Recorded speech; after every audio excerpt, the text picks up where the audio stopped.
Am I the only one who thought the words to La Bamba were ba-da-da-da, La Bamba? Talk about being rocked to your very foundation. I was at a bar, I was watching a football game. Turns out the other half of the bar is karaoke. Somebody decides to sing La Bamba.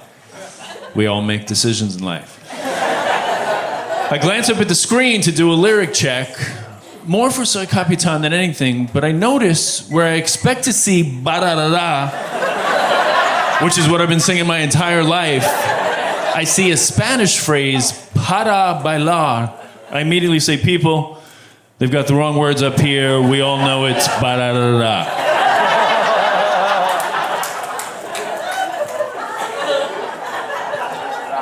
But I was mistaken. It is, in fact, para bailar, which means, Spanish speakers, to dance. Yes, in order to dance. That's what I discovered.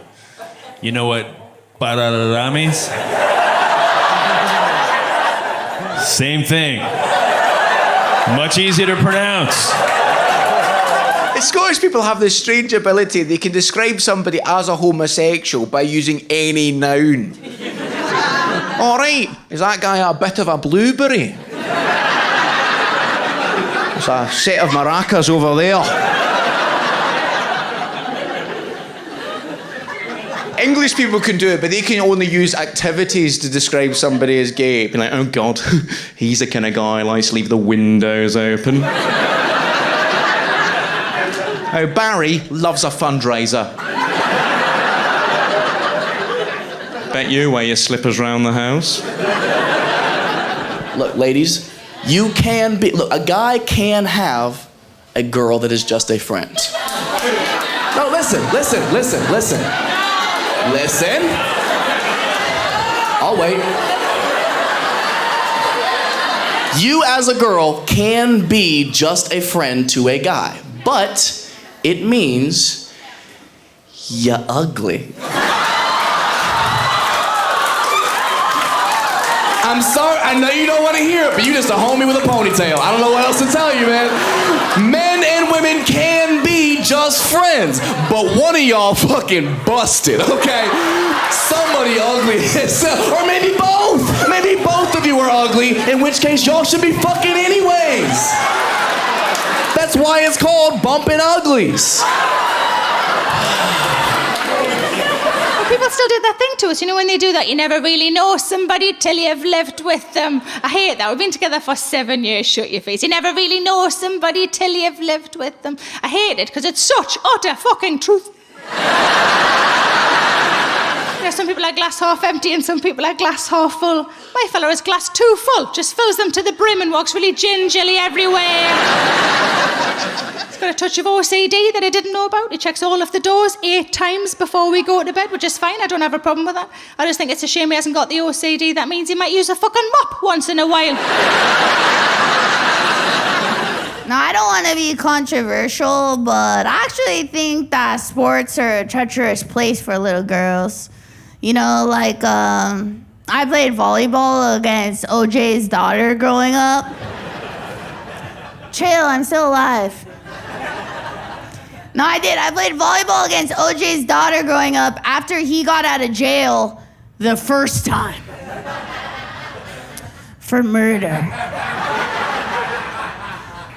It was crazy. He came to, like, all the games for 2 years after. And I'll tell you what, it was wild being 10 years old and seeing him on the sidelines. Because sometimes after I would score, I'd just look over at him and be like, wow, we're both killers. I like babies. Babies are fun. You know why babies are great? Because they're not evil yet. There's a million douchebags out there, but you never assume that baby will become one. Isn't that nice? That's why no one ever goes up to a pregnant woman, rubs her belly, and goes, ooh, this one's gonna suck. No, it's all up. It's all potential. It's all positive. Oh, it's kicking. Might be a pro soccer player. Right? It's never like, oh, it's kicking. Might hit his wife. Statistically, way more likely than a pro soccer player, right? Plus, it's already hitting a woman. Not even out yet. I stalk him on social media. I do. I mean, technically it's not stalking because we're married. I just care as much as a stalker would. I mean, before we met, did I look him up on Facebook and was very careful to not like any of his photos from 2009? Sure. Then did I Google him and find out everything about him, realize we're perfect for each other and soulmates? Yeah. But that's not stalking, you guys. That's called dating. That's how dating works.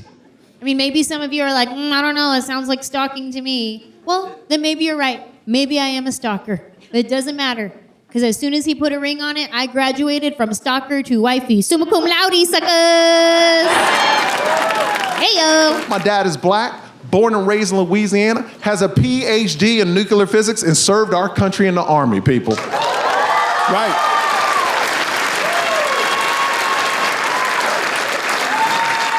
Now, in the last special, he was 75. Now he's 78, and he hasn't changed. He's still black and has swag. He still walks around the house like this, you know what I mean? And he's always laughing like, yeah. And always pointing at random shit that's not there. Just like, Now, my mom, she was born and raised in Korea, South Side.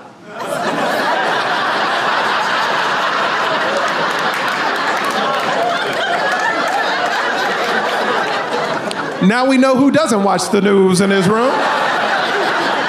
Do it the next day at his job in public. So it's much easier now, okay? Because now we have AirDrop. You can just send that over real quick.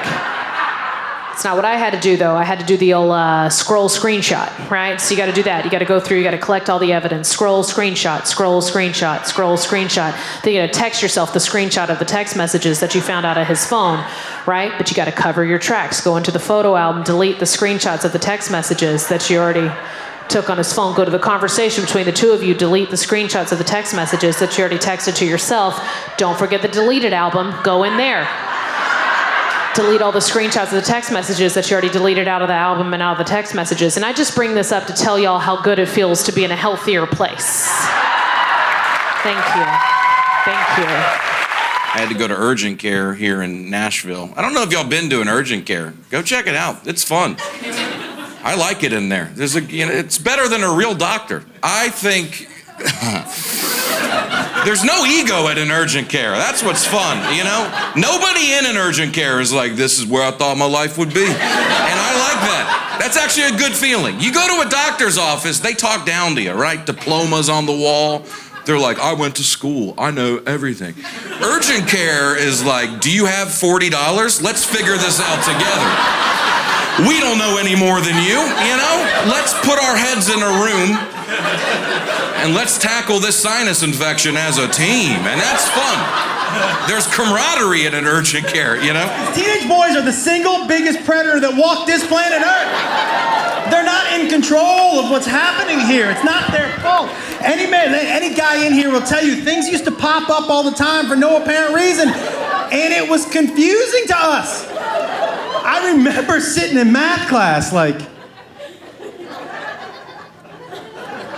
and the teacher always thought I was cheating. I was just checking to see if anybody else was hard. I'm like, what the?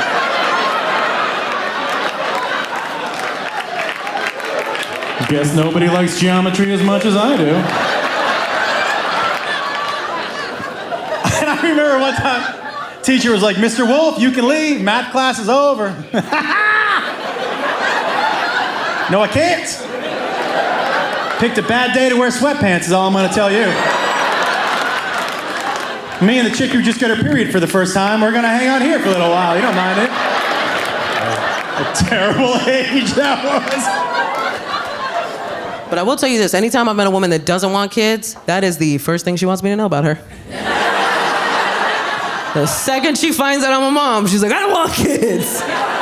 Cool, I wasn't offering. I was talking about my favorite subject, which is me, and then you interrupted me with some you, which I did not request for this. But I respect it. I respect it when a woman knows she doesn't want to have kids. I do. I think it's a good thing to know about yourself, and I think a lot of people would have been spared bad relationships with their mothers had they known they didn't know what they were doing or feel like they wanted to do it even in the first place. And I wish more people were that aware, right? Sometimes it's a bummer, I'm not gonna lie. Like, I'll meet a person who's a really good human being and they don't wanna have kids, and I'm like, damn, I really wish you did, because I wish there were more people like you know what I mean? And then sometimes people are like, I don't wanna have kids, and I'm like, that's probably the best for everybody.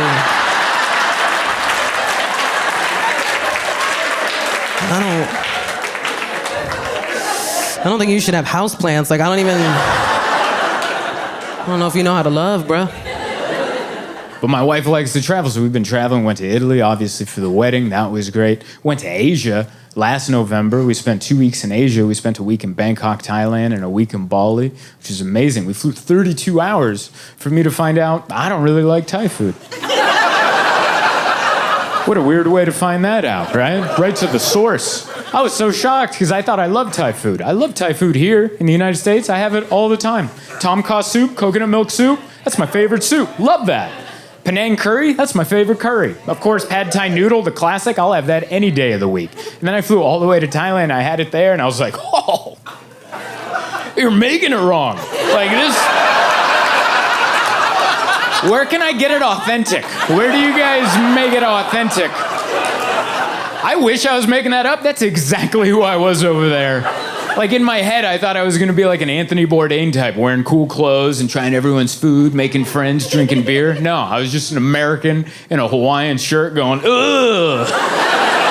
Do you guys have any Pepto? And I needed it too, man. I had 2 weeks of diarrhea. Yeah, consecutive, which I broke my old record by a full week. And it was a record I was never trying to break. I was happy where that banner stood in the stands, but I had to come out of retirement, show these kids what's up. Had to throw on the gym shorts one more time. And it hurt too, man. After the third day, my wife, hypochondriac, she's like, you should go to the hospital. And I'm like, I will die with dignity in this hotel room before I ever go to a hospital. Like, really? Where emergencies happen? I'm supposed to go in? It won't stop. No. You don't go to the hospital for that, all right? Drink some Gatorade, cancel some plans. That's what you do. I was a real boy and I had real problems, let me tell you. Wet the bed as a child? Any other former bedwetters in? Yeah. There's a surprise. Who would have seen that coming? You know the bedwetting type, front row. Now you drink your drink, you've earned it. Please, get that piss ready. Oh, well, I packed it in when I was 12, which is still too old. It is, I knew it was too old because they assigned me a nurse. Can't believe your luck, can you? How much piss is that? The NHS is getting involved. We need to fix the boy. The nurse, she said, I'm going to cure you. And I said, with what? And she said, oh, I've got this buzzer. You may have heard of the buzzer. It's a buzzer that's attached to a special sensor. She said, the idea is we put it on your sheet, and when you wet the bed, it will make a noise, it will wake you up, it will train you out of it. It didn't do that for me, though. What it did do is create a Pavlovian response. So that no matter where I was, if I heard a buzzer, I'd piss my little pants. As if the bleep test wasn't humiliating enough already. No! I'm the slowest, I'm the soggiest. White supremacy is wild to me for a few reasons. First of all, I feel like every white supremacist I've ever seen is pretty much the least supreme looking motherfucker.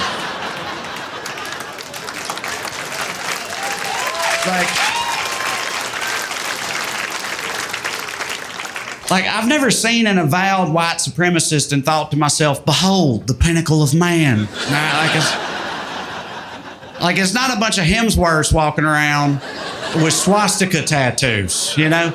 It's not. Your average white supremacist walks in looking like Busted Magazine's fuck up of the year, 2005.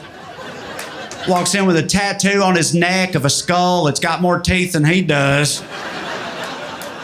Walks in looking like he's about to invent a whole new type of hepatitis. Ain't even thought up yet. Looking like that, talking about supremacy, I think that's wild. I also think it's wild to keep believing in supremacy considering all the L's they've taken over the course of this country's history, you know? Like, I know it's easy to look around right now and feel like they're doing pretty okay, but really they've mostly lost every major battle they fought up until this point, and they keep talking about supremacy. Like, I feel like the mood of their meetings had to get weirder and sadder over the years, you know? Like, they came into the meeting in 1865, like, okay, so they freed all the slaves. Big whoop. Look, they still can't marry our women. They still can't go to our schools. Hey, how's any of that ever going to change, guys? It ain't like women can vote, okay? It's going to be fine. It's going to be fine. 1965, they come into the meeting like, okay, so they can drink from our water fountains now, so we can't legally harass them just for coming into the same diner anymore. But look, there's got to be something we can do to legally harass these people still. Come on. Jimmy, Johnny, Lee, Roy, Leroy, Ricky, Randy, Billy, Bobby, Mike, Steve, Stuart, Stanley, Danny, David. You guys are cops. Put your heads together.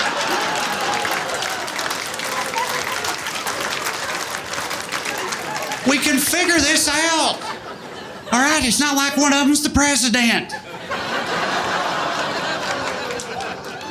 2008, they come in kicking shit over like, okay, all right, this is a tough pill to swallow, I'm not gonna lie. But look, we gotta focus on the positives, guys. Like, hey, it's not like they're gonna start taking the Confederate flag down, all right? They're not gonna start pulling down the statues or renaming the streets or nothing like that. And hey, gay people still can't get married. That's something, right? Some guy in the back's like, aren't some gay guys white men? Shouldn't they be supreme too? It's like, no, Bobby, they don't count. You know that. Listen, we got to focus on the positives, guys. Like, hey, there's still no blacks in country music. Same guy in the back's like, what about Darius? Shut the fuck up, Bobby. Jesus Christ. Gay marriage gets legalized, they're just smoking cigarettes, staring at the wall. Like, I don't know. Y'all know what transgenders are? And they've been flailing with that shit ever since, but they mostly lose, you know? The other reason white supremacy is wild to me is I feel like I never really identified as white. I'm not about to do some Rachel Dolezal shit. That's not what I'm about to do. This will make more sense in a minute, I promise. What I mean is, my whole life growing up poor, rural Tennessee, whenever I heard others talk about white people, in my head that was always like Connecticut, Yacht Club, like Dill. Is that Dill? Like in white people, right? Like white people. And I didn't know what I was, but I knew I wasn't the same thing as them. And it was very confusing to me as a young man. Now that I'm an adult, it couldn't be more clear. I'm not white, I'm white trash. Right? And it's like, and it is different. It is different. There's a whole list of differences. Like, white people got a trust fund, white trash people got trust issues. It's like, white people got a sister who's secretly a lesbian. White trash people got a sister who's secretly their mama. White people play golf with their boss on the weekends. White trash people play scratch-offs with their rent money on payday. Different. The way they have kids is different. Nowadays, white people wait till they're 35 to have kids. They got in vitro clinics, ovulation calendars, fertility stuff. White trash people more fertile than an Amish cornfield, baby. You can't stop us from having kids, no matter how hard you try. The way they name those kids is different. White parents are like, Braden, Paisley, it's time for your piccolo lessons. Right? White trash parents are like, Remington, Bassmaster. Quit exploding them frogs, get in the goddamn house.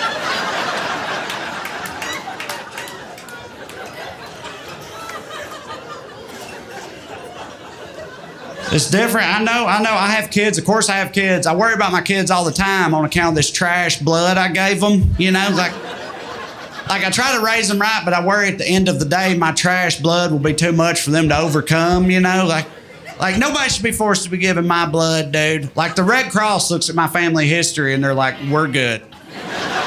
Thanks, though. Right? Like, thank God for my wife for diluting it with hers a little bit, you know? But like, I love my wife, but she's from a different town in rural Tennessee. Like, her blood ain't top shelf for nothing, you know? Like, let's be honest. Like, my wife's blood is like boxed wine, you know? It's like, it's nobody's favorite, but people can handle it in a pinch, you know? My blood's just moonshine made in a radiator, dude. Like, it's just poison. That's all it is. Right? So I worry all the time about how my kids are going to turn out, right? But believe it or not, living in Los Angeles has kind of helped me with this. Because, like, you live in LA, you look around, you see plenty of rich white kids that are all fucked up too, you know? And it makes me feel better. I'm like, oh, well, maybe it's not about the blood. Maybe it's just a crapshoot either way, right? But I got to say, I feel like that's another way in which they're different is childhood trauma. Because, like, rich white kids are like, yeah, my mother was never very emotionally available, and I've got a lot of residual psychological scarring from that. And white trash kids are like, I got beat with a tire iron. I have actual scars from that. Like, you see that? That's a tire iron scar. That's what that is.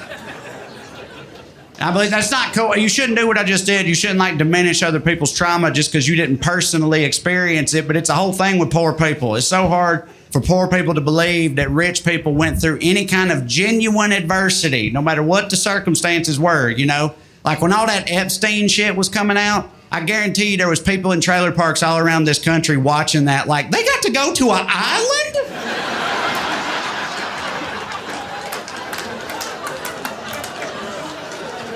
I was in my uncle's El Camino. What the fuck?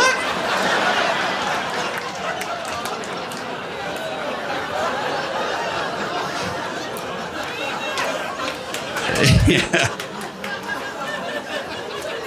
Yeah, that one's rough. I know.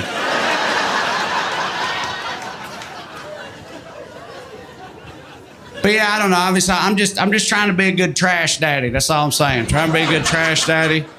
Sometimes I worry I've overcorrected. Sometimes I worry that mine are too California-y, you know? Like my older son, he's a vegetarian for moral reasons, right? Which, like, that's fine with me, but you know what my papa would say about that? Fucking, he'd get canceled for it. I can tell you that much. It wouldn't be good. I just look at them sometimes, I'm like, man, these kids are soft. They're fucking soft, right? But I realize I'm such trash that what I think is soft is actually just a standard middle-class American upbringing, right? Like, that's all it is.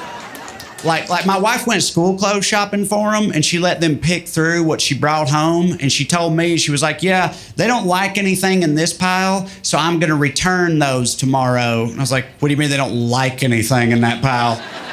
What does that have to do with anything? They know when I was a kid, school clothes came in a garbage bag after my older cousin went back to juvie. I've been a Raiders fan for 30 years because of that motherfucker.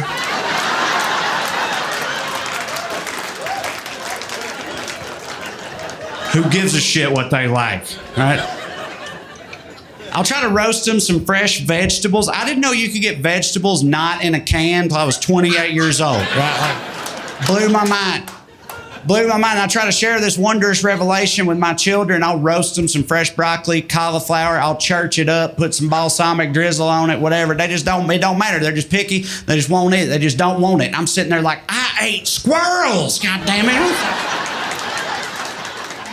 Who the fuck do you think you are? The other day, my 11-year-old got cold in the house, so he just went and turned the thermostat up a little bit. Like, didn't ask somebody nothing, didn't say nothing to nobody. Just walked over there and just turned it up. I could feel the souls of my ancestors telling me to slap his ass. But I didn't do it. I'm trying to be a good trash daddy. I am.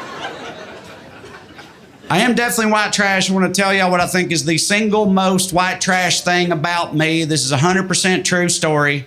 So my parents got divorced when I was 7, and I know you're like, yeah, we figured. Can't believe they were married at all. But yeah, they were. They got divorced back then, early 90s, rural Tennessee. Parents get divorced. Mama just kind of got custody by default. That's just how it worked, you know. So my mom got custody of us, but my dad was like, okay, but they're going to live with me, though. And the judge was just like, ain't you got a Camaro to work on or something? Fucking just let her have them, bro. Right, but we lived with my dad, and because we lived with my dad, he didn't pay her any child support, because in his eyes, that was bullshit. And apparently, that was bullshit is not a formally recognized legal defense for not paying child support, right? You can't just plead that's some bullshit, as it turns out.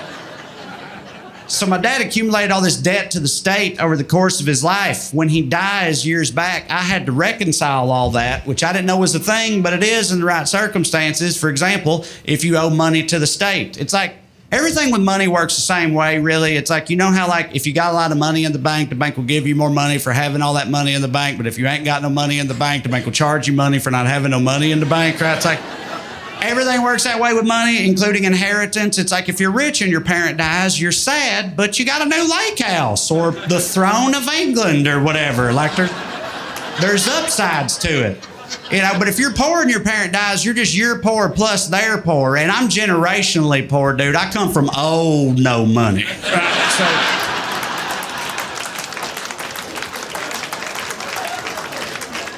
So So I was trying to figure out what I was going to do. My friends see this. They become concerned. They're like, damn, man, who you owe money to? I was like, I got to pay his fucking child support, man. They're like, heard that, but I thought you had both your kids. No, not on them, on me. I'm so white trash, I got to pay my own child support. And the worst part is I can't stand this little motherfucker. Always laying around my house, eating up my food, starting fights with my wife, talking shit about me in my own head. He sucks. So I was trying to figure out what I was going to do, and I finally get a call from the state of Tennessee one day. They're being very helpful. They're like, is there anything we can do to help? Like, are there any assets you can liquidate? And I was like, what? And they're like, is there any shit you could sell? I was like, oh, yeah. I was like, well, there's the house I grew up in where my Mima still lives. And they're like, that's perfect. So what you do is you sell that house, use the proceeds to pay us off, do with the rest as you see fit. And it all kind of clicked for me in that moment. And I was like, so you're telling me that I need to sell the house I grew up in where my Mima still lives so I can pay y'all my own child support? And she was like, can we call you back? And I got a call a couple hours later from her manager, and he was like, yeah, listen, don't worry about that. We wiped all that out. We took care of it. And that's the first time in my life that I was like, damn, maybe I am white. As a New Yorker, like, I've traveled to places. You ever travel to some place and everything closes at 9 o'clock? I was at a hotel, and I got there at like 11 o'clock at night, and I said, hey, what's open to eat? And they were like, everything closes at 9 o'clock. And I was like, vampires, right?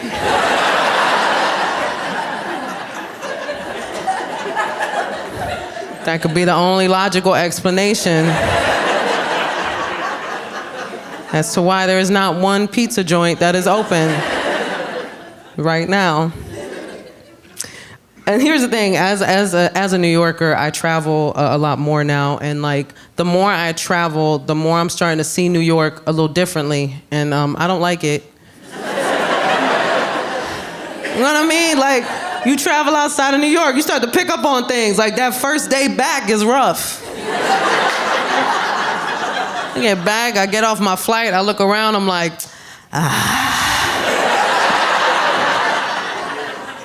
it is kind of nasty.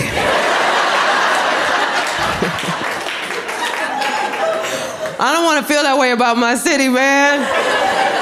But I go to other places and I'm like, there's no trash around your trees. Where do you guys keep your trash? In bins? That's disgusting. I don't touch my trash. And it's happening more often now because I'm traveling more, and which is so expensive, by the way. Like, if you're buying flights, it's ridiculous. I'm going to Wisconsin, $700.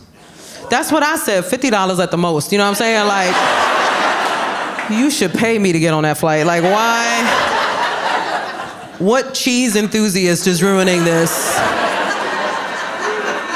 for the rest of us? I thought it was ridiculous. I checked every airline, because that's what you do, right? I was like, I must be hallucinating. This can't. Even Spirit, I ain't got no shame. Like, all of them. If you look at Spirit Airlines, you are in a financial situation, right? That I feel like anybody can relate to, you know what I mean? Like, it's not just an airline, it defines an economic era of our lives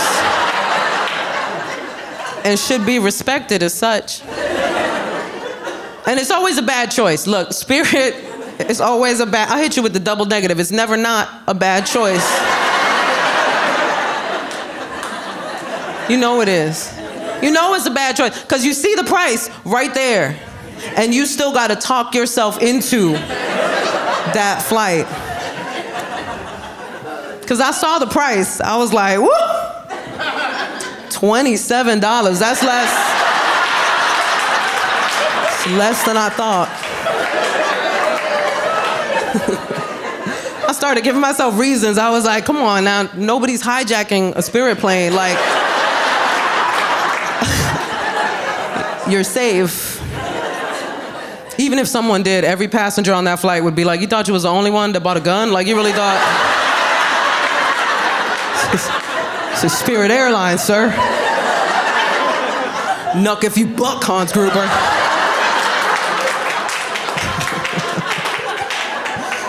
It doesn't matter where I go. As soon as people find out that I'm a New Yorker, they feel compelled to tell me how they feel about New York. Right? Like, I don't ask. But they always tell me, and it's usually some cliche thing, you know, they'll be like, New Yorkers are mean. And here's the thing, we're not mean, we're aggressively kind. Right? We're very misunderstood. I always tell people, get lost in New York City, the first person that will help you is a New Yorker. Guaranteed. Guaranteed, because we can't stand lost-looking people. Like, we hate your lost-looking faces. I'm not even gonna lie to you. We see them at the, like, right at the subway map, just like, Is it uptown? Is it downtown? What's midtown? Literally the middle.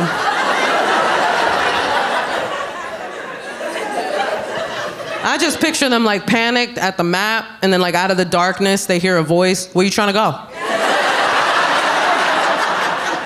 That is one word in New York City. Where you trying to go? No breaks.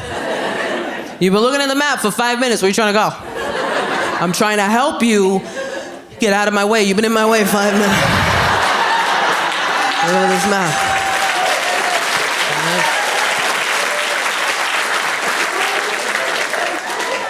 Such a wild thing, man. And people in New York, like, here's the thing about New York City. Like, if you have a bad time in New York City, I feel like that's because you didn't know the rules before you got here. You gotta know the rules before you get here, man. Every city has rules, right? And one of the cardinal rules of New York City, mind your business. It should say that when you land in New York. Welcome to New York, mind your business. Right? That's what forget about it means. It means forget what you just saw. Because what happens in Vegas stays in Vegas, but what happens in New York never happened. Why you snitching? Like, why would you say anything? I had to teach my husband this lesson. My husband is a white boy from the Midwest. Thank you so much. I'm a Puerto Rican girl from the South Bronx, man. Like,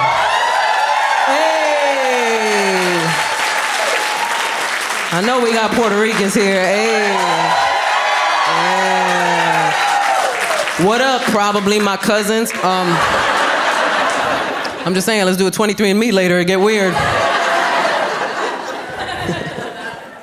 That's the thing, I'm not gonna lie to you. As a Puerto Rican girl from the South Bronx, I didn't think I could bag a white boy from the Midwest. I thought I was too aggressive. Because I don't know how to soft flirt. You know what I mean? Like, you know how some girls can like really cute flirt? Not me. I'm New York aggressive with it. I'd be like, yo, I like you, son.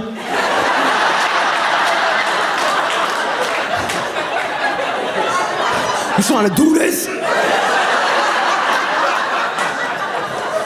Hey, yo, you trying to smash? Turns out he liked it. He was like, I'm scared, I'm gonna follow her. But I'm not gonna lie to you, man, moving from the Midwest to New York, what a culture shock. I couldn't start him in the South Bronx, you know what I mean? Like, I couldn't. That's not a starter borough, you know what I'm saying? Like, that's...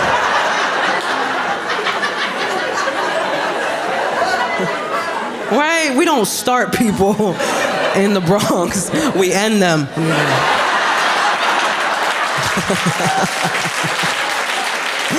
Don't shoot the messenger. Although we do, we shoot the messenger. Nobody getting messages. But we found a nice starter borough, Astoria, Queens, great starter borough, right? We moved there, man, I showed him all the artisan coffee shops. I was like, look, your people did that.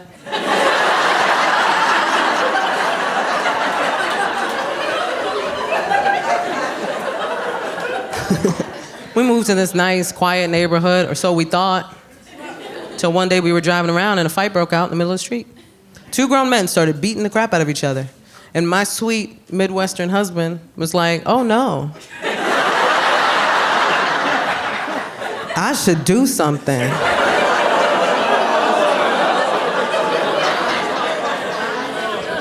I was like, if you don't roll up your window right now, I'll fist fight you myself.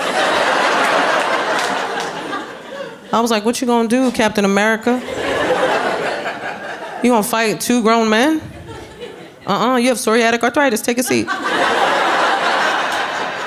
I'll tell you what's about to happen. I'm about to watch you get jumped. That's what's about to happen. And I'm gonna watch, because I know how to mind my business. I already learned. This is your lesson, baby, not mine. It wasn't like that when we first got to the neighborhood. When we first got to the neighborhood, the hottest beef on the block were 2 businesses that were at war with each other. It was a health food store and a bagel shop. And the health food store started selling bagels. That's what I said. Here's the thing, they could have sold their bagels in secret. That would have been the respectable thing to do. But they put out a sign. Right, and the sign said, we sell organic bagels. So the bagel shop put out a sign. And their sign said, there's no such thing as organic bagels.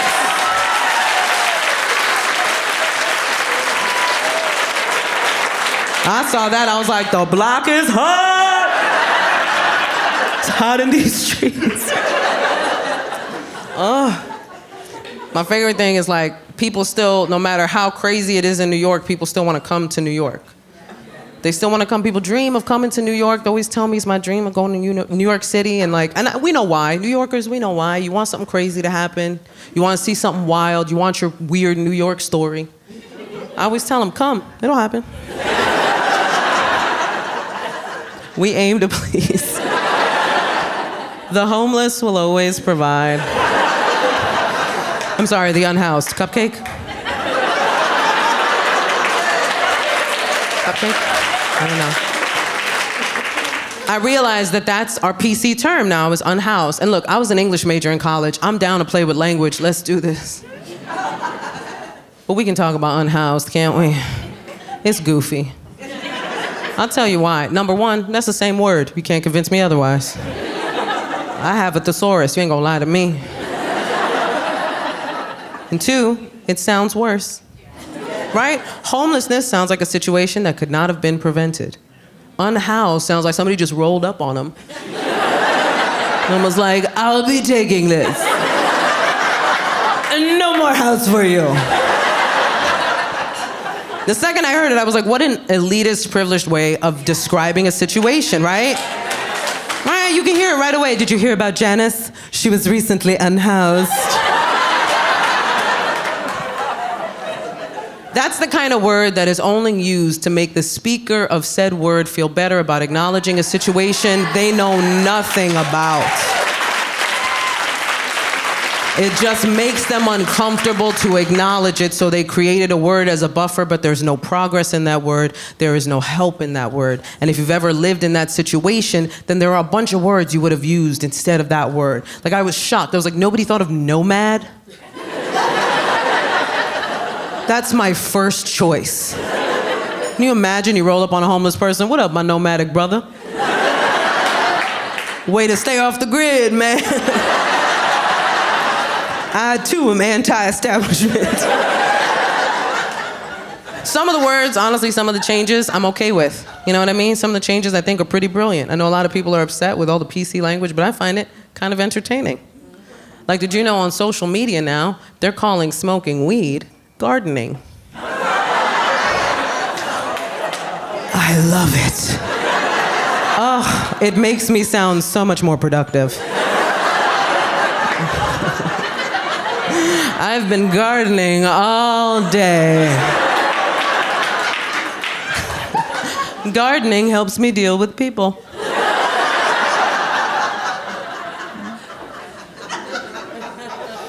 You know, it doesn't matter how crazy New York gets, it's still a vibe. It's still a city that has its energy. Man, when you think about it, even when COVID hit, we were the epicenter. Even COVID came through like, oh, New York is lit. COVID was like, if I can make it here, I can make it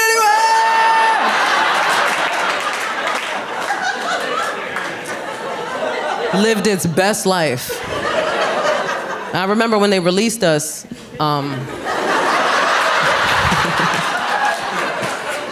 from COVID captivity. We got rid of that 6 feet of personal space day one. Day one, it was gone, man. We couldn't wait. I know, because I got on the subway, and within 2 seconds, I had a guy this close.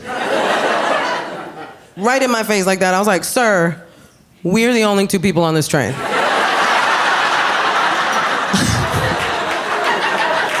I feel like there's a lot of options you're not taking. But where you trying to go? I thought he was lost for like a second. Maybe he thought I was the map. We have our own language in this country that confuses a lot of the world. Do you know, in America, they do not sing hip hip hooray at the end of happy birthday. Did you know we were the only people who did that? Do you know how fucking embarrassing it is?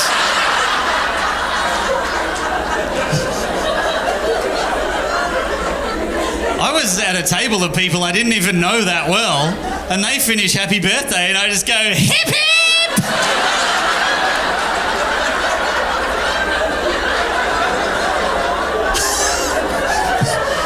And it's just silence, and they're all just staring at me, and I'm like, oh, that doesn't usually fucking happen. And one of them goes, what'd you do that for? I went, oh, in Australia, one person yells out hip hip and then everyone yells hooray, and we do that 3 times. And they went, why do you do that? And I went, I don't fucking know. I didn't know you weren't meant to do it. It's always been there.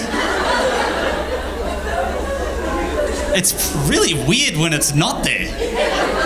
They just finish happy birthday and go, happy birthday to you.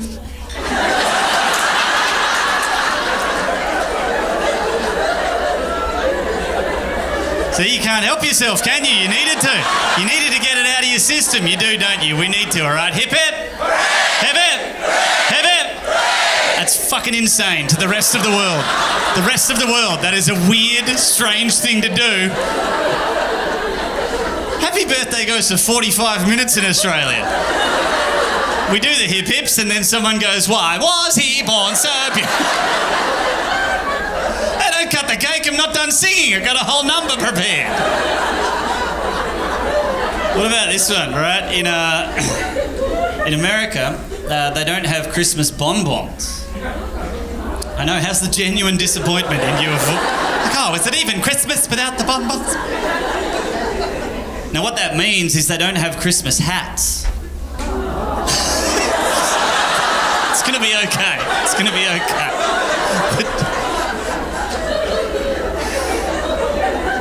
So I brought my American girlfriend, now wife, over for her first Australian Christmas. Imagine what she must have thought. Having never seen this tradition before in her life, and no one says anything about it. Everyone just quietly puts on their paper crowns and starts eating.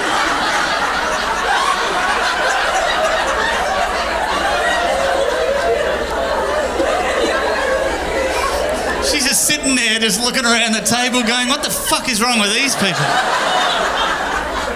They're all wearing multicoloured paper mache crowns. There's always someone who won't put their hat on and everyone cracks the shits at them. Everyone's like, put your hat on, Gary. It's Christmas. We're all doing it. Come on.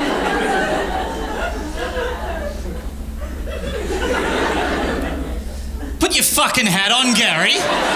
No, I'm serious. You're embarrassing the American girl. Put your fucking hat on. Read me the joke, Gary. I want to hear the joke. That's shit. I heard that last year. Put your fucking hat on, Gary. What about the person who leaves their hat on too long and they just look insane? You're like, Grandpa, you've got to take your hat off. It's fucking February, mate. We're going to put you away. What about this one? I was chatting to some American friends and they were talking about how they learnt about sexual education. And they're saying, so for one class per week, we would have sexual education in a class environment with the teacher and diagrams, probably the way you should learn about sex. And one of them turns to me and goes, how do they teach you about sex in your country? How do you learn about sex in Australia? And I went, a giraffe in a caravan.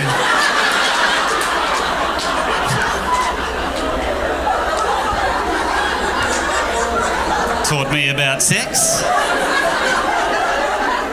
His name was Harold. He was very informative.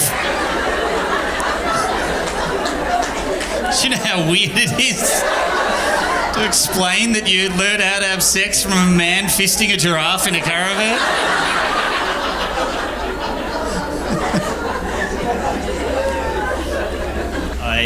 I have a foreskin.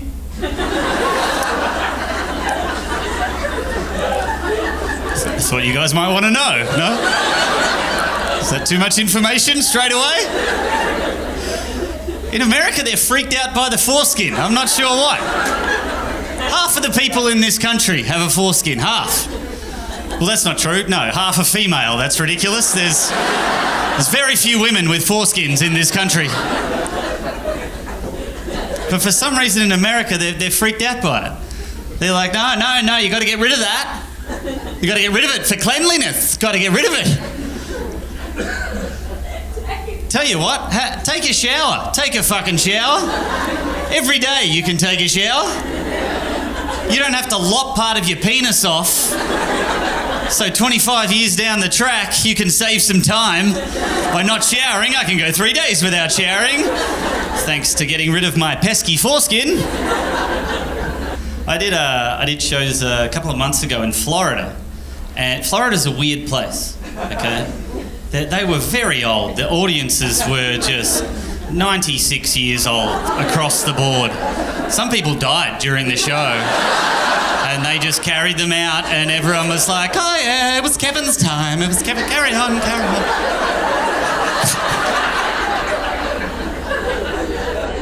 So America's a very religious place, okay?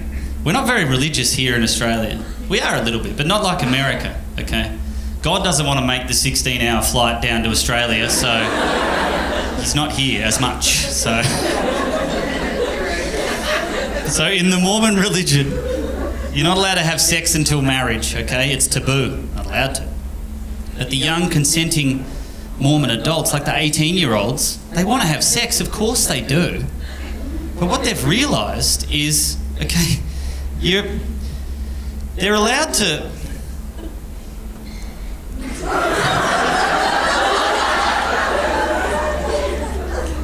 Look, they're allowed to be in there. They're allowed to park. They're allowed to dock. You're allowed to be inside. Okay? You're just not allowed to move.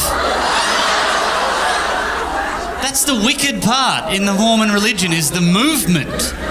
It's the wicked hump, okay? So they've realised you're allowed to be in there, but they're like, don't move, don't move, don't move, don't move. Now, this is my favourite part. The second part this is called jump humping. This is where they get a friend in, and their friend jumps on the bed next to them and provides the movement that they so sorely need. I'm not making this shit up. You can look it up. See, these two acts, independent of one another, totally acceptable in the Mormon religion. You're allowed to be in there, you're allowed to park, you're allowed to dock. They call that soaking, which is both hilarious and disgusting. And then they're allowed to jump on the bed. They're just having a good time. Nothing wrong with that.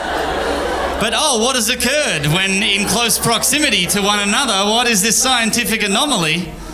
And I'm so proud of these kids for finding this loophole. I'm so proud of them.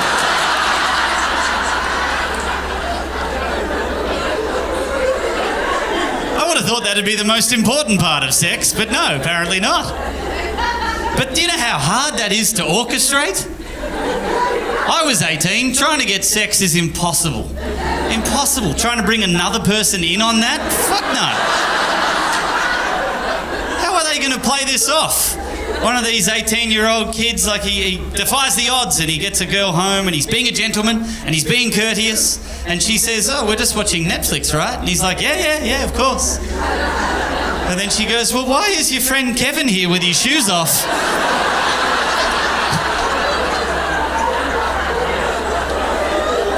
And he's got to go, oh, I don't know, anything could happen, hey! There's too much to orchestrate. You can't have a memory foam mattress, you can't have memory foam. You think about it, you're on the bed in the soak, in the docking position, ready, and Kevin's jumping around like a lunatic, and you're not moving at all. It's incredible, but not helpful in this situation. There's a full glass of red wine not spilling next to you.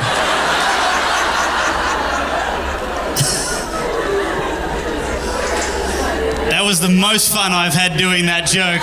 Thank you. You should have seen the people in Florida. There's no way. Silence throughout that whole thing. But I just kept doing it because I enjoyed doing it.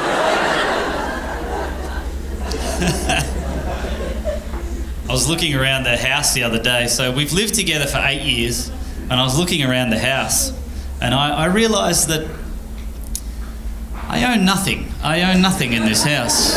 None of this is mine. I put none of that there. I'm not allowed to touch some of it. I'm a grown man who can't touch shit in his own house. I'm like, how did I let this happen? How did it get this far? The cats have more real estate in the house than I do. They have cat towers and feeding stations and places they like to sit. I have nothing. Now I know why dads everywhere around the world have that one chair, that one armchair that's like in the corner of the room, and everyone kind of jokes about it and goes, oh, that's Dad's chair. That's where Dad sits. Don't sit in Dad's chair. And you know what Dad thinks? That's all I've fucking got in my life. That's all. And they sit in their chair and they go, this is my fucking chair. No one tells me what to do when I'm in this chair. I'm king of this chair. I realised I don't even have the chair. All I have is my side of the bed. Okay. Under the covers, because the cats own the entire top of the bed. If there's a cat sleeping in my spot, I can't disturb the cat. I have to contort my body around the cat. And I go, no, I won't disturb her. Isn't she beautiful? Yeah, let's let her sleep.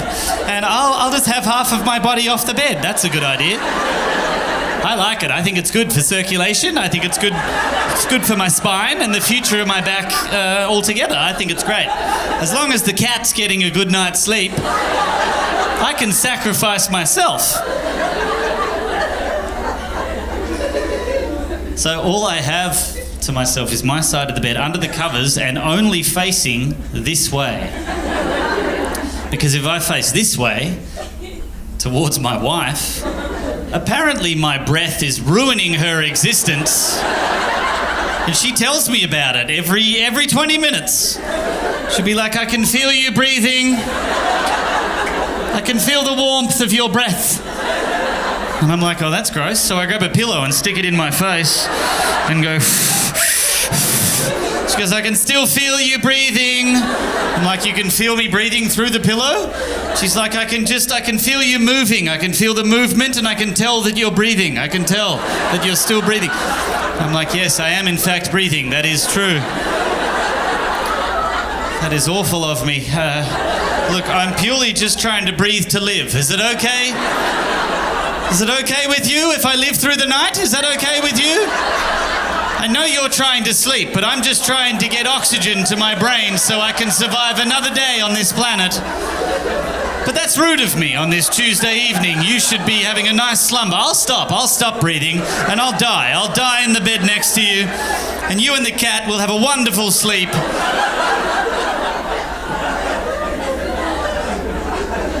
I'm just breathing. I'm not snoring. To be fair, in the last 6 months I've started snoring. And I know that's annoying. I've slept next to people that have snored before and that is fucking annoying.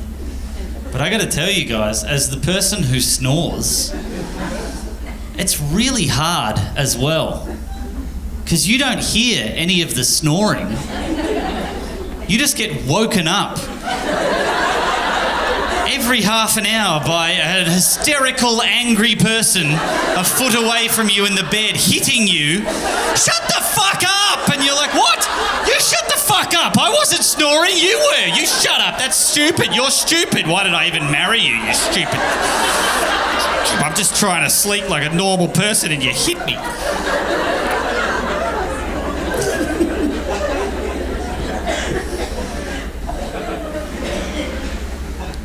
So, I don't know if this is happening here in Australia, but in America, I don't know why they make their showers so difficult to figure out. Every new shower is a new puzzle, a new maze, to figure out how to even get it started.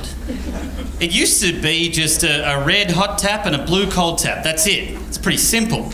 Now, you have to find a little lever to pull down to start the shower. They're like, oh, didn't you know you needed to pull the lever up from the bath tap? Didn't you know that? I'm like, no, I didn't fucking know that. Why would I know I needed a plumbing apprenticeship and move hardware around to start your stupid shower? Sometimes it's one huge metallic knob with just no signage. And you're just spinning it around. Like, I don't know how far I need to go with this. And that is 3rd degree burns. And that's ice bucket challenge. And you're like, where the fuck do I was at a hotel and there was 3 chrome levers with just nothing else. No signage. I didn't know what was going on. I just stared at it and went, this is not going to end well. And I turned the middle one and just got shot in the dick. Like a high-powered, like right there. Like, why is that at dick level? Is that to clean my foreskin? Is that why that's there?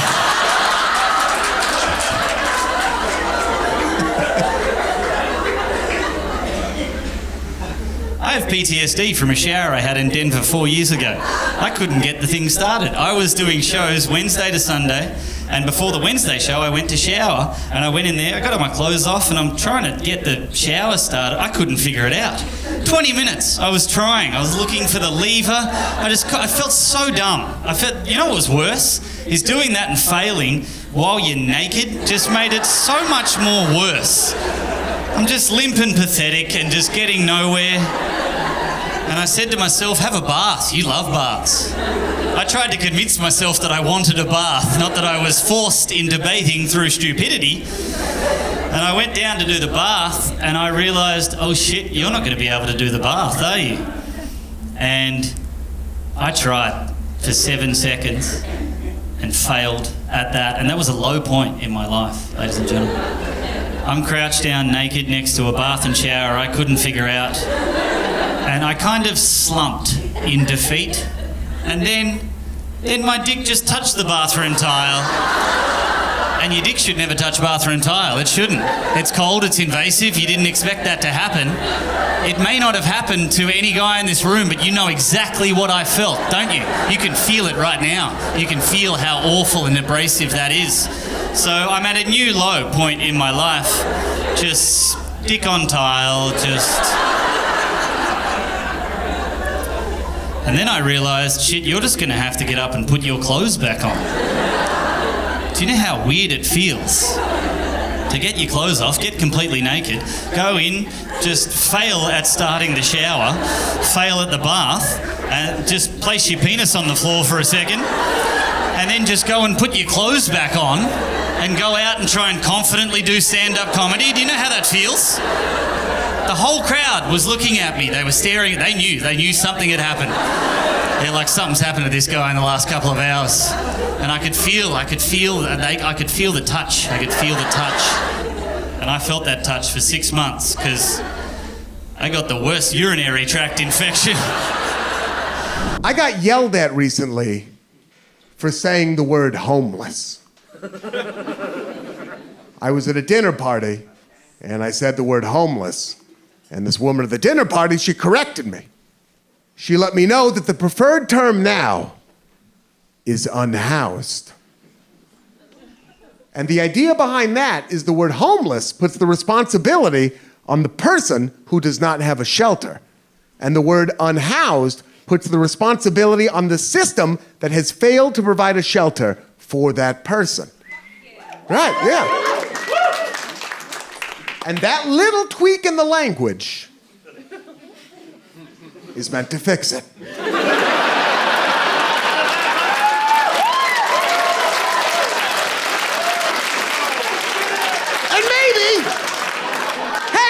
maybe it will, right? Maybe it will. I don't know. Worth a shot. Maybe it'll help a little bit. Maybe it'll help like how a toddler helps you move. Like it'll be that much, right? Like,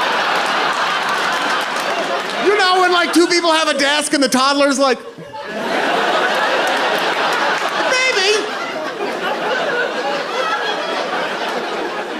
or maybe sometimes problems seem so big and so unsolvable, and we feel so small and powerless in front of them that we will latch on to whatever tiny thing that we think we can control, and we'll hold on to that, right? Sometimes people are just like, oh man, this homeless issue, it's so bad. I feel so terrible for these people. I don't know how to help. I'm just one person. What do I do? I know what I'll do. I'll take this word that I just learned and I'll find someone who hasn't learned it yet.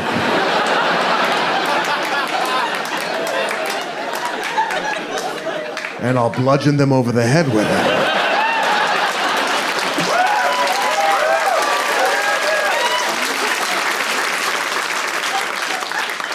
And the reason why I said that word in the first place was because earlier that week, I had been having brunch out on a patio.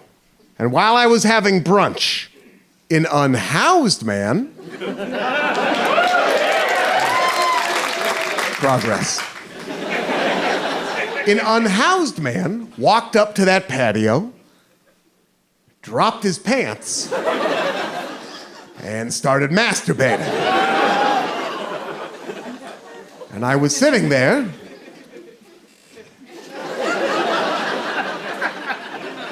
face to face isn't the perfect word. Head to head, eye to eye.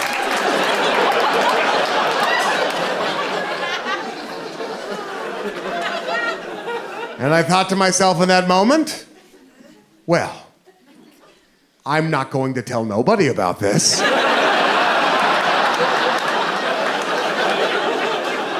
And so I was at this dinner party later that week, right? And the conversation reached a natural lull. And I saw my opening. So I cleared my throat and I said, I have something I'd like to discuss. And I told that story. And this woman, she corrected me, right? In front of everybody else, she corrected me. She said, I believe the word you're looking for is unhoused, okay? And also, I'm sorry, did this man's mental health crisis ruin your brunch?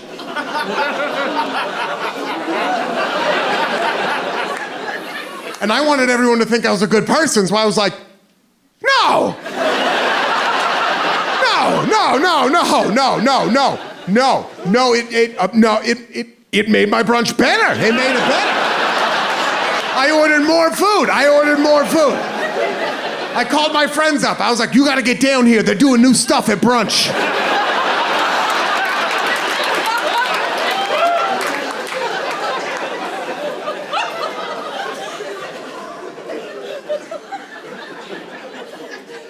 But to be honest, yeah,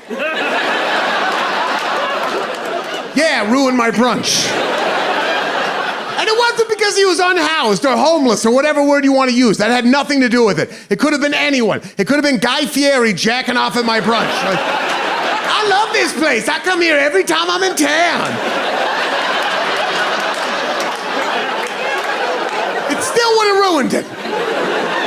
Because it was a guy jacking off at my brunch. And it ruined it for a couple of reasons, okay? The first reason is, I happen to believe that brunch is a lie. I do. I believe that brunch is a social construct made up by people who are too afraid to admit that they want to get hammered at breakfast.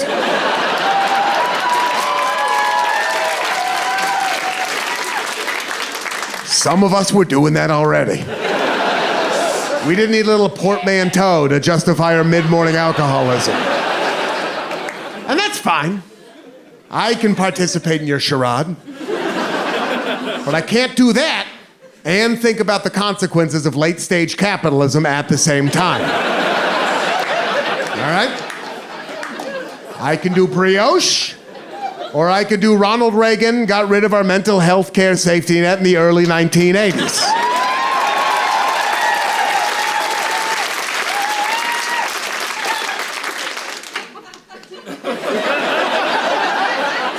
This is where I have the trouble.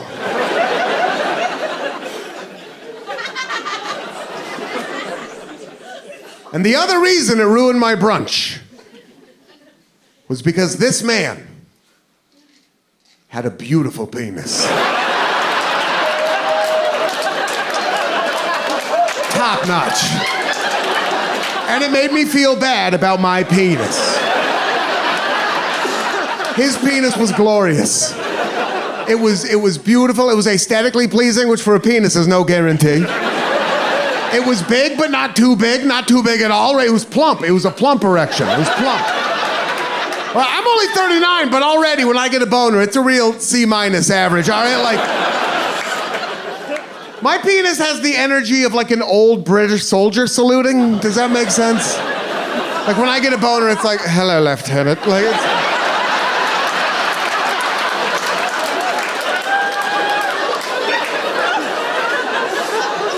Like his penis was like a Marine on his third day. You know what I mean? It was like, yes, sir! Like it was ready for action.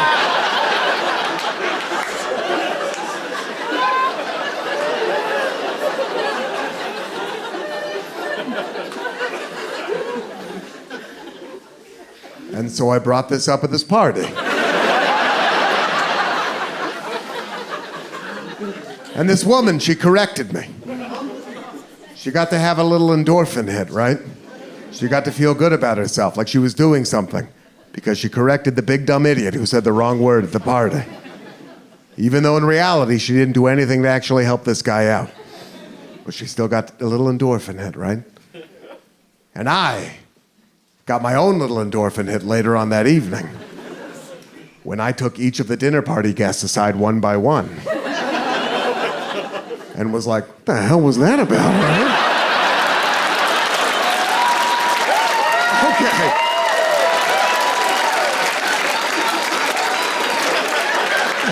Calm down, Bernie Sanders. Jeez, right? But I'm an even bigger hypocrite than she is, right? Because I didn't do anything to help the guy either. Neither one of us did anything to help the guy, but at least I was there. I didn't even give him the rest of my French toast, which I did not finish. And what's terrible about that is there are people out there who have enough money and power and influence where they can actually help change these systems, but they remove themselves from it. They make it so they never have to see it. They never have to deal with the consequences of their actions, right? They're not at my brunch. They're not at my dinner parties. They're having their own dinner parties right on another side of town, behind gates and fences and security guards. And what's ironic about that is those rich, powerful people having their dinner parties up in their ivory towers. A lot of those people pay people to jack off in front of them.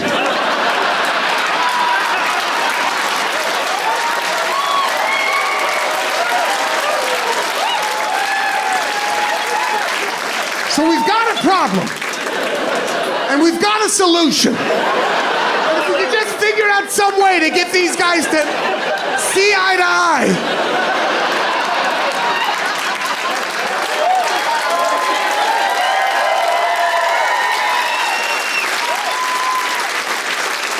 And that's why I'm running for president. A big red flag for me is if I don't have anything in common, like hobby-wise, with somebody. Like it's such a necessary relationship trait to have, I think. It's so easy to be physically attracted to somebody. Obviously, it's everyone's first instinct. But I think if you want longevity in a relationship, you have to have that extra layer of compatibility, right? You have to want to do things together, I think. So like a big red flag for me is like if a girl doesn't go to the gym. And that's just because it's a very big part of my life. I love going, I go every day. I'm a very big advocate of going to the gym and working out. And it's so good for your health, not just your physical, but your mental health as well. Get your endorphins going, get some of that stress relief out of you, you know. But I do acknowledge that it's not for everybody. It's intimidating for some people who don't go every day. And I try to be cognizant of that, and I try to help out the best I can. Like, there may be some people in here right now, or maybe watching at home, that want to get started and just don't know how to take that first step. And if there is anybody out there, I highly recommend the program I just started about 6 months ago that changed my life forever. And that program is where I only work out with black dudes. Exclusively. Because black dudes will push you to your limits whether you want to or not. I started about 6 months ago, man. I was in the gym one day, and I was having a bad day. I was stressed about something. I was angry about something, and I was like, man, fuck this. I'm gonna use this negative as a positive. I'm gonna use this aggression. I'm gonna put up some weight. And I was hitting a chest day, so I was like, fuck it. I'm gonna hit a new max on the bench press. So I go in there, put the lighter weights on first, get loosened up, get warm, you know, and then you gotta put on the heavier stuff. And when you do that, you're supposed to have a spotter, so you don't die. And I didn't know anybody in there at the time. Closest person to me was the black dude at the bench next to me. So I walked over, I was like, hey man, would you mind spotting me for this set real quick? And he was like, yeah, I got you. I was like, I feel like you do. Everything about your voice is safe. I feel like I can lift the world now. Okay, come on. So we go over to the bench together. He gets behind the rack in the spot position. He's ready. I lay down, and I'm trying to psych myself up, get in the zone, line up my hands, get a good grip, and finally I just get it off the rack. Oh, I get 1 rep in. Oh, I get 2 reps in. I get stuck on the 3rd. My arms start shaking. And he can see this. So like any good spotter, he has some words of encouragement. I'm trying not to die, and this man just gets in my ear.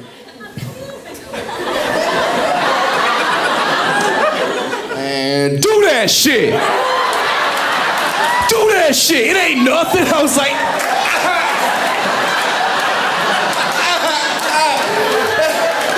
I said, I don't know, man. I'm getting kind of tired. He was like, my people been tired. I was like, God damn. I'm sorry.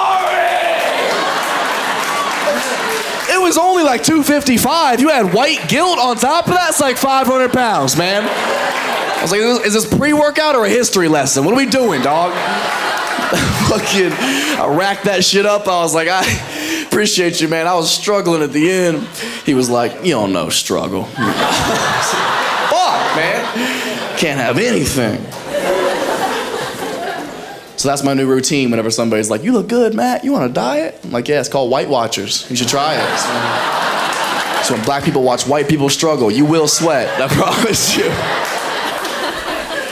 This is one of the whitest crowds I've ever seen in my entire life. Bro, I'm uncomfortable. Y'all are so white. Is this a comedy show or a meeting? God damn. Oh my gosh.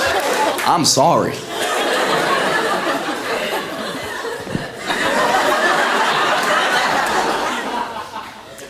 Red flag number,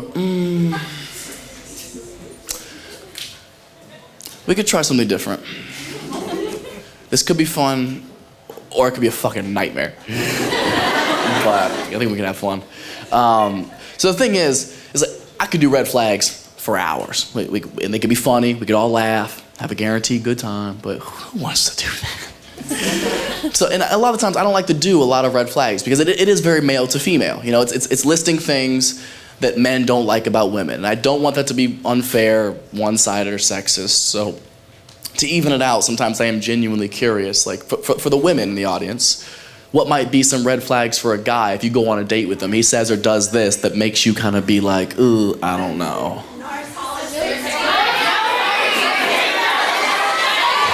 Hold on, I'm gonna go balcony. What is it? Is it a good one? Splitting the check. Okay.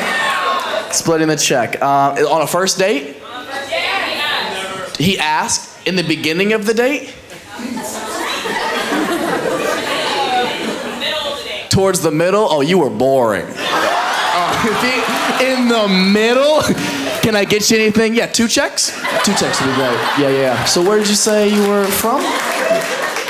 How recently was this? 5 months ago. Okay, and you still upset? So, hold on. Where did you go to eat? The Gin in Temple. What is it? The Gin in Temple. The Gin in Temple. What is that?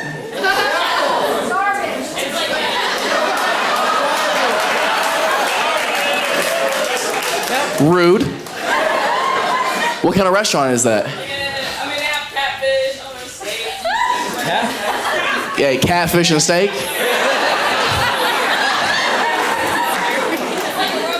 It's like a roadhouse, an expensive roadhouse. Okay. Well, yeah, I mean, maybe. Did you like him? Until that moment, did you like him?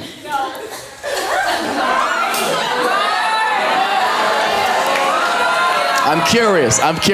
Until he asked to split the check, were you like, this is going good? You were? Fuck. Oh my God. Did you sleep with him? Yes.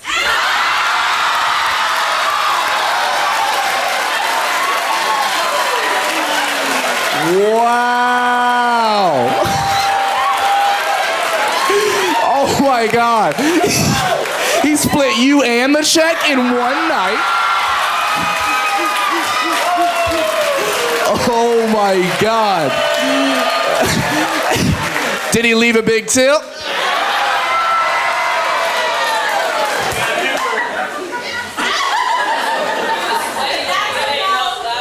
Hold on, that was an unnecessary detail. What'd you say? I